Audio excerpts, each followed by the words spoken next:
सिर्फ एक वीडियो पूरा देख लेना।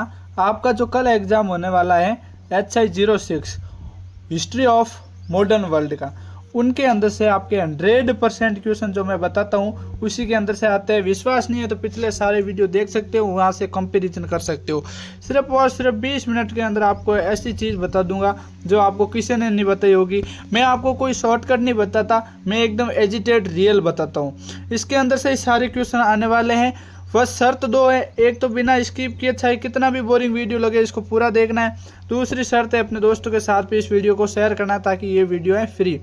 हमारी सीरीज चल रही है HI06 पेपर क्लियर की, उसका चौथा भाग ये है और लास्ट भाग है। इसके बाद कोई भाग नहीं आने वाला है, ठीक है। इसके बाद आएंगे कोई मॉडल पेपर अगर टाइम मिला तो अगर आप ये 4 वीडियो देख लेते हो जिसके अंदर से 20 लेसन की आपकी समरी है तो एक भी क्वेश्चन आपका बाहर नहीं जाएगा, ये मेरा वादा है। इस वीडियो को बिना स्किप के पूरा देखना है। इस वीडियो के अंदर हम बात करेंगे आपके 16 अध्याय से लेकर 20 अध्याय के बीच में। ऑलरेडी 3 पार्ट के अंदर हमने जो अपलोड कर रखे हैं उसके अंदर से हमने 1 अध्याय से लेकर 15 अध्याय के बीच बात कर ली है। इस वीडियो को देखने के बाद डिस्क्रिप्शन में लिंक मिल जाएगी, या प्लेलिस्ट जाके चेक कर लेना, चारों के चारों वीडियो देख लेना। कल के अंदर पेपर आएगा उसके अंदर सारे क्वेश्चन यहीं से देखने को मिलेंगे। 16वां अध्याय है आपका इटली में फांसीवाद का उदय। इटली में फांसीवाद का उदय प्रथम विश्व युद्ध के बाद एक जटिल प्रक्रिया थी जो 1920 के दशक में शुरू हुई। बेनिटो मुसोलिनी के नेतृत्व में फांसीवाद दल ने राजनीतिक अस्थिरता, आर्थिक संकट और प्रथम विश्व युद्ध के बाद हुए असंतोष का फायदा उठाया। इटली में फांसीवाद क्या था? प्रथम विश्व युद्ध के बाद एक जटिल प्रक्रिया थी जो 1920 के दशक में शुरू हुई थी। दशक मतलब 10 सालों का। बेनिटो मुसोलिनी के नेतृत्व में फांसीवाद दल ने राजनीतिक अस्थिरता, आर्थिक संकट और प्रथम विश्व युद्ध के बाद असंतोष का फायदा उठाया था उन्होंने, ठीक है। इटली में फांसीवाद उदय के प्रमुख कारण क्या थे वो जानते हैं। सबसे पहला था प्रथम विश्व युद्ध का प्रभाव। युद्ध में इटली की जीत अपेक्षा के अनुरूप नहीं थी जिससे असंतोष और निराशा का माहौल फैल गया। दूसरा था आर्थिक संकट। युद्ध के बाद इटली में बेरोजगारी, मुद्रास्फीति और आर्थिक कठिनाइयां बढ़ गई जिससे लोग सरकार से निराश हो गए और आंदोलन कर दिया। तीसरा था राजनीतिक अस्थिरता। युद्ध के बाद इटली में राजनीतिक दल कमजोर हो गए और अस्थिर हो गए जिससे एक मजबूत नेता की तलाश बढ़ गई थी। चौथा था फांसीवाद विचारधारा। मुसोलिनी ने राष्ट्रवाद, सैन्यवाद और एक मजबूत केंद्रीय सरकार की वकालत की जिससे असंतुष्ट नागरिकों को आकर्षित किया। पांचवा था रोम पर मार्च। 1922 में मुसोलिनी के नेतृत्व में फांसीवाद दल ने रोम पर मार्च किया जिससे राजा ने मुसोलिनी को सरकार बनाने के लिए आमंत्रित किया। छठा कारण क्या था? फांसीवाद का उदय और विकास। अब हम जानेंगे फांसीवाद का उदय और विकास। 1919 में मुसोलिनी ने फांसी डी कंपेटिटिव नामक एक राजनीतिक संगठन की स्थापना की। 1921 में फांसीवादी दल ने संसदीय चुनाव में भाग लिया लेकिन उन्हें अधिक सफलता नहीं मिली। 1922 में मुसोलिनी ने राष्ट्रीय फांसीवाद पार्टी का गठन किया और रोम पर मार्च किया। राजा विक्टर एमुनुएल ने मुसोलिनी को इटली का प्रधानमंत्री नियुक्त किया जिससे फांसीवादी सत्ता में आए।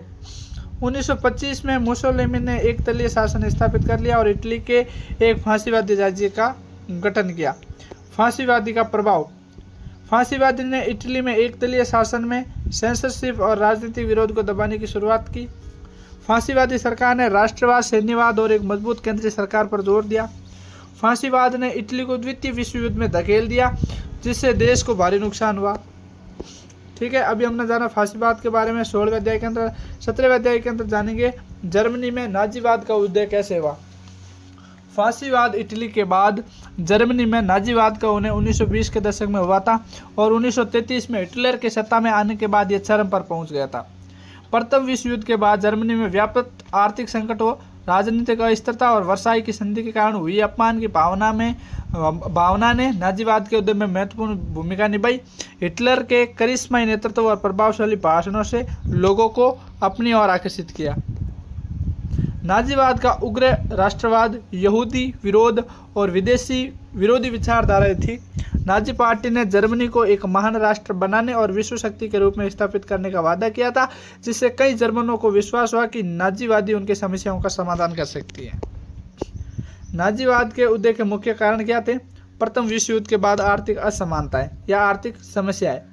युद्ध में जर्मनी की हार हुई और वर्साई की संधि के कारण उस पर भारी आर्थिक बोझ डाला गया जिससे देश में गरीबी और बेरोजगारी बढ़ गई। दूसरा था राजनीतिक अस्थिरता। वेम्यार गणराज्य की कमजोर सरकारें राजनीतिक संकटों और अस्थिरता का सामना कर रही थी, जिससे लोगों ने निराशा और अविश्वास पैदा किया। वर्साई की संधि। इस संधि ने जर्मनी को अपमानित किया और उस पर भारी युद्ध हर्जाना लगाया, जिससे जर्मन जनता में गुस्सा और आक्रोश था। चौथा था हिटलर का करिश्माई नेतृत्व। हिटलर एक प्रभावशाली वक्ता थे जिन्होंने लोगों को यह विश्वास दिलाया कि जर्मनी को फिर से महान बना सकते हैं। पांचवा था यहूदी विरोध। नाजी पार्टी ने यहूदियों को जर्मनी की समस्याओं के लिए जिम्मेदार ठहराया और उन्हें निशाना बनाया, जिससे यहूदी विरोधी भावनाएं भड़की। ठीक है, नाजीवाद का प्रभाव क्या पड़ा वो जानते हैं। द्वितीय विश्व युद्ध की शुरुआत हो गई थी। यहूदियों, जिप्सी और राजनीतिक विरोधी और अन्य अल्पसंख्यक समूहों का नरसंहार हुआ था। तानाशाही शासन की स्थापना हो गई थी। नाजीवाद एक विनाशकारी विचारधारा थी जिसने न केवल जर्मनी को बल्कि पूरे विश्व को तबाह कर दिया था। ये थी नाजीवाद। अब जानेंगे 18वां अध्याय, विश्व व्यापार आर्थिक मंदी क्या थी 1930 और 29 और 30। 1930 और 31 की विश्वव्यापी आर्थिक मंदी, जिसे महामंदी के नाम से भी जाना जाता है, 20वीं सदी की भीषण आर्थिक संकटों में से एक थी। इसका प्रभाव 1929 में शुरू हुआ था और 1930 के दशक के अंत तक रहा था, जिससे दुनिया भर में भारी आर्थिक और सामाजिक उथल पुथल हुई थी। इसकी मुख्य बातें कौन कौन सी है, शुरुआत कैसे हुई, कारण क्या बताऊं, उन सभी के बारे में जानते हैं। 1929 में अमेरिका और शेयर बाजार में भारी गिरावट के साथ महामंदी की शुरुआत हुई थी, जिसे ब्लैक ट्यूसडे के रूप में जाना जाता है। इसकी शुरुआत कब हुई थी? 1929 के अंदर हुई थी। अमेरिका का शेयर मार्केट टूट गया था। उस दिन मंगलवार था, तो ब्लैक ट्यूसडे कहा गया था। कारण क्या था? अति उत्पादन, शेयर बाजार में गिरावट और यूरोपीय देशों द्वारा अमेरिका कर्ज पर निर्भरता जैसे कई कारण थे। ठीक है, प्रभाव क्या पड़ा? उत्पादन में भारी गिरावट, औद्योगिक उत्पादन और कृषि उत्पादन में भारी कमी आई। बेरोजगारी, लाखों लोगों ने अपनी नौकरियां खो दी, जिससे बेरोजगारी बहुत बढ़ गई। अंतर्राष्ट्रीय व्यापार में कमी, व्यापारिक गतिविधियां ठप हो गई। चौथा था कृषि संकट, कृषि उत्पादकों की कीमतें गिर गई, जिससे किसानों को भारी नुकसान हुआ। पांचवा था सामाजिक प्रभाव, गरीबी, भूखमरी और सामाजिक अशांति बढ़ गई। समापन कब हुआ? महामंदी का अंत द्वितीय विश्व युद्ध की शुरुआत के साथ हुआ, जब युद्धकालीन उत्पादन और सरकारी खर्च में वृद्धि हुई। 1929 और 30 के आर्थिक मंदी के प्रभाव का संक्षिप्त विवरण कुछ इस प्रकार है।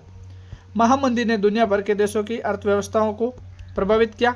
संयुक्त राज्य अमेरिका में 1933 तक बेरोजगारी 25% तक पहुंच गई और 5000 से अधिक बैंक बंद हो गए। कृषि क्षेत्र में भी भारी गिरावट आई, जिससे किसानों को भारी नुकसान हुआ।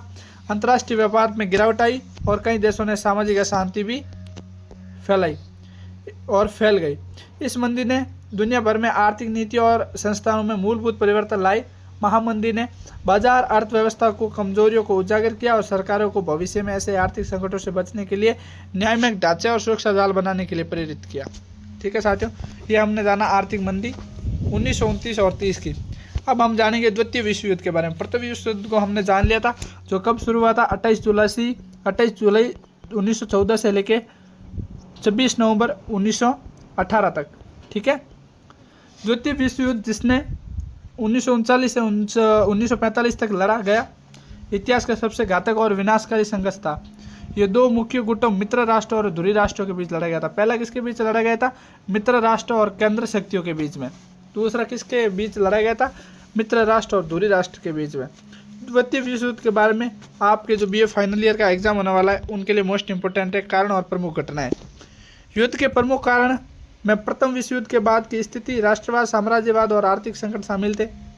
दूसरी प्रमुख घटनाएं, युद्ध में कई महत्वपूर्ण घटनाएं हुई, जैसे कि पोलैंड पर जर्मन का आक्रमण, फ्रांस का पतन, ब्रिटेन की लड़ाई, सोवियत संघ का जर्मन पर आक्रमण, पर्ल हार्बर पर हमला और हिरोशिमा और नागासाकी पर परमाणु बम टिकाए गए। इसके परिणाम, द्वितीय विश्व युद्ध के परिणाम, मित्र राष्ट्रों की जीत हुई, धुरी राष्ट्रों का पतन हो गया, संयुक्त राष्ट्र संघ का गठन हुआ। युद्ध में लगभग 70 से 85 मिलियन लोग मारे गए। 70 से 85 मिलियन लोग मारे गए, जिससे ये इतिहास का सबसे घातक संघर्ष बन गया। भारत पर इसका क्या प्रभाव पड़ा? द्वितीय विश्व युद्ध ने भारत पर भी महत्वपूर्ण प्रभाव डाला, जिसमें भारतीय स्वतंत्रता आंदोलन को बढ़ावा मिला। ठीक है, 20वां अध्याय संयुक्त राष्ट्र संघ की स्थापना। पहले राष्ट्र संघ था, फिर वह संयुक्त राष्ट्र संघ। राष्ट्र संघ 1920 के अंदर बना था और संयुक्त राष्ट्र संघ 1945 के अंदर। संयुक्त राष्ट्र संघ यूनाइटेड नेशन की स्थापना 24 अक्टूबर 1945 को हुई थी। ये द्वितीय विश्व युद्ध के बाद अंतर्राष्ट्रीय शांति और सुरक्षा बनाए रखने के लिए और राज्यों के बीच मैत्रीपूर्ण संबंध विकसित करने के लिए, अंतर्राष्ट्रीय सहयोग को बढ़ावा देने और केंद्र के रूप में कार्य करने के उद्देश्य से इसकी स्थापना की गई। संयुक्त राष्ट्र संघ के लिए 26 जून 1945 को संयुक्त राष्ट्र चार्टर पर 50 देशों के प्रतिनिधियों ने हस्ताक्षर किए। यूएन रिसर्च गाइड डॉट के अनुसार 15 अक्टूबर 1945 को पोलैंड ने भी इस पर हस्ताक्षर किए थे। 24 अक्टूबर 1945 को जब चार्टर को चीन, फ्रांस, सोवियत संघ और यूनाइटेड किंगडम को संयुक्त राज्य अमेरिका और अधिकांश अन्य हस्ताक्षरों द्वारा अनुमोदित किया गया, तो तब संयुक्त राष्ट्र संघ आधिकारिक तौर पर अस्तित्व में आया था। जब संयुक्त राष्ट्र संघ ने भी इसका समर्थन कर दिया, सोवियत संघ ने भी कर दिया, तब ये संयुक्त राष्ट्र संघ बन गया। अब जानते हैं इसके प्रमुख मुख्य बिंदु। उससे पहले जानते हैं संयुक्त राष्ट्र संघ का मुख्यालय कहाँ है? न्यूयॉर्क में स्थित है। और न्यूयॉर्क कहाँ है? अमेरिका में। इसका मुख्य उद्देश्य अंतर्राष्ट्रीय शांति और सुरक्षा बनाए रखना है, मानव अधिकारों की रक्षा करना है, मानवीय सहायता प्रदान करना है, सतत विकास को बढ़ावा देना है और अंतर्राष्ट्रीय कानून को लागू करना है। ठीक है साथियों, इसी के साथ हमने आपके टोटल 20 अध्यायों को कंप्लीट कर लिया है, संक्षिप्त के अंदर जान लिया है। इन चारों के PDF हैं जो आपको टेलीग्राम चैनल पे मेरे मोबाइल नंबर होंगे, पर्सनल या डिस्क्रिप्शन में मोबाइल नंबर होंगे। वो पूरे के पूरे 20 लेसन का एक PDF and plus model paper, जिसके अंदर से 99% क्वेश्चन आने की संभावना है और 99% क्वेश्चन आएंगे, वो दोनों PDF सिर्फ और सिर्फ 99 के अंदर मिल जाएंगे। फटाफट मेरे व्लॉग चैनल को सब्सक्राइब कर देना, इंस्टा पे फॉलो कर देना एंड मेरे को व्हाट्सएप पे मैसेज करना। इसकी कीमत तो हमने 399 रुपये रखी थी, लेकिन सिर्फ और सिर्फ कुछ समय के लिए आपके ये मिलेगा सिर्फ 99 रुपये के अंदर। फटाफट मैसेज करो, स्कैनर पे पेमेंट करो एंड ये ले लो। कल के एग्जाम के अंदर 100% पेपर है जो हमारे द्वारा बताए गए क्वेश्चन से ही आएगा। चैनल को सब्सक्राइब कर देना, बाकी की वीडियो देखने के लिए प्लेलिस्ट को ज्वाइन कर लें। Thanks for watching this video. Bye bye. जय हिंद, जय भारत।